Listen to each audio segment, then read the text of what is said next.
दोस्तों, स्वागत है आप सभी का हमारे YouTube चैनल पर। और स्टार्ट करते हैं आज का एक लेटेस्ट अपडेट। मेरा नाम अमन और हम स्टार्ट कर रहे हैं अपना ये जो आज का एनालिसिस है। आज का टॉपिक और भी ज़्यादा इंपॉर्टेंट है current affair point of view से। ठीक है। टॉपिक क्या है कि देखिए, रिसेंटली मैंने आपको कल बताया था अब्राहम अकॉर्ड के बारे में।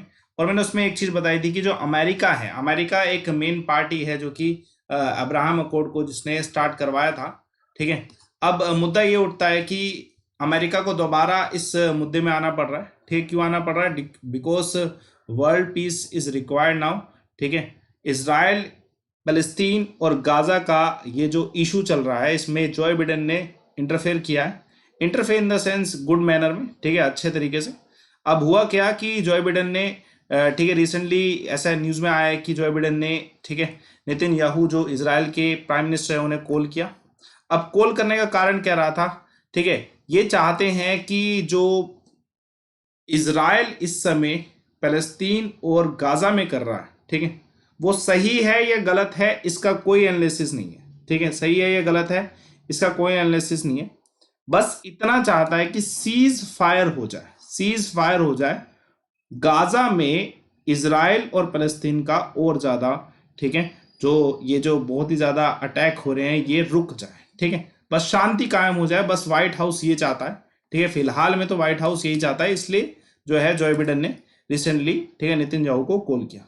अब उसका अब ये कहेंगे कि सिर्फ रिस्पॉन्सिबिलिटी के मैटर पे ही इन्होंने कॉल किया या फिर और भी बहुत सारे रीजन है?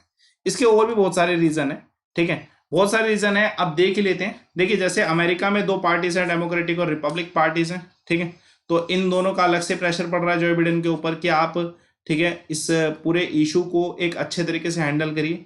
ठीक है, और इवन जो प्रो पैलेस्टीन जो, ठीक है, लोग अमेरिका में रह रहे हैं उनका भी प्रेशर जॉय बिडेन पे बहुत ज़्यादा है। ठीक है, इवन जो पैलेस्टीन के जो रिप्रेजेंटेटिव हैं उनके साथ भी जॉय बिडेन की बात हुई है रिसेंटली, तो उन्होंने भी कहा है कि एक तरीके से ये शांति कायम होनी चाहिए।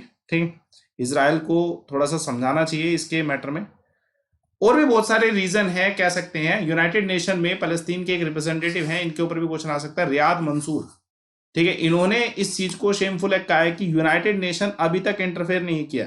ठीक है, इसराइल का जो एक्ट है उस पर यूनाइटेड नेशन अभी तक इंटरफेयर नहीं किया, कहने का मतलब डायरेक्टली अमेरिका इंटरफेयर नहीं किया। ठीक है, तो ये वर्ल्ड प्रेशर है जिसकी वजह से जॉय बिडेन ने नितिन याहू को कॉल किया। ठीक है, और भी बहुत सारे कारण हैं। ठीक है, कारण बहुत सारे। एक कारण और भी है कि नितिन याहू और बिडेन एक दूसरे को 30 सालों से जानते हैं, डिप्लोमेटिक मैटर में और प्राइवेट, ठीक है, एसोसिएशन से भी। ठीक है, तो ये भी फैक्टर हो सकता है कि उन्होंने पर्सनली उन्हें कॉल किया। अब रिप्लाई क्या रहा, नितिन याहू का रिप्लाई क्या रहा? सीज फायर रुकना चाहिए, क्या उन्होंने हाँ बोला होगा या ना बोला होगा या कुछ और? देखो, जो एग्जैक्टली न्यूज आई है उससे हम डायरेक्टली ये तो नहीं कह सकते कि कन्वर्सेशन डायरेक्ट क्या था, लेकिन उनकी जो रिसेंट स्टेटमेंट है, नितिन याहू की जो रिसेंट स्टेटमेंट है, उससे साफ पता लगता है कि उन्होंने, ठीक है, जॉय बिडेन के इस प्रपोजल को ठुकरा दिया है। ठीक है, उनकी जो रिसेंट स्टेटमेंट है, कॉन्फ्रेंस में स्टेटमेंट है, हमास के ऊपर जो स्टेटमेंट है वो है only two ways they you can deal, conquer और डिटर। और वो कह रहे हैं कि हम अभी तक सिर्फ डिटर कर रहे हैं। ठीक है, और एक चीज और इंपॉर्टेंट है जो उन्होंने कहा है, determine to continue this operation until its aim is met.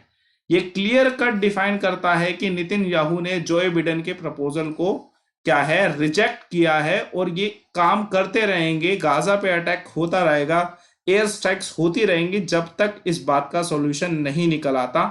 और ये नितिन याहू का कहना है कि ये अपनी कंट्री को डिफेंड कर रहे हैं और इनके पास राइट है कि वो अपनी कंट्री, अपने सिविलियंस को डिफेंड कर सके। तो क्लियर कट साफ होता है कि जॉय बिडेन ने जो एफर्ट्स दिखाए उसको नितिन याहू ने रिजेक्ट कर दिया। ठीक है, अब एक पॉइंट और आता है कि अमेरिका ने कुछ बोला इसराइल को और इसराइल वो अभी नहीं माना। हालांकि ऐसा नहीं कि इसराइल और अमेरिका दुश्मन है। ठीक है, इसराइल को, ठीक है, बहुत बार सेफ गार्ड किया अमेरिका ने यूनाइटेड नेशन में। ठीक है, और ये बहुत अच्छे दोस्त माने जाते हैं इसराइल और अमेरिका। जॉय बिडेन और नितिन याहू में बहुत अच्छी दोस्ती भी है। ठीक है, ऐसा नहीं कि कोई दुश्मन है, बस ये है कि इस समय इसराइल के प्राइम मिनिस्टर ने अपने सिविलियंस, अपनी कंट्री, अपने प्रेस्टीज के ऊपर ज्यादा फोकस किया है। ठीक है, इससे कोई दुश्मनी नहीं बढ़ेगी। अब फैक्ट ये आता है कि इंडिया का क्या इसमें रोल होना चाहिए। देखिए, इंडिया को हमेशा, मैं हमेशा कहता हूं कि नॉन अलाइनमेंट मूवमेंट पे चलना चाहिए।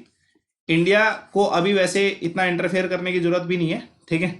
ये सिर्फ एक कन्वर्सेशन है, उसमें इंटरफेयर करने की इंडिया को जरूरत नहीं है, ठीक है। जब रशिया फ्रांस इन्वॉल्व होगा तब इंडिया को थोड़ा सा नॉन अलाइनमेंट मूवमेंट पे जाना चाहिए कि वो किसी की भी तरफ नहीं है, supporting all, and India just want piece. India को पीस पे फोकस करना चाहिए। तो ये आज का करंट अफेयर है जिसमें हमें ये सब चीजें पता होनी चाहिए। सबसे इंपॉर्टेंट इसमें जो आज का करंट अफेयर आ सकता है कि फलस्तीन के रिप्रेजेंटेटिव यूनाइटेड नेशन में कौन है, रियाद मंसूर है, ठीक है।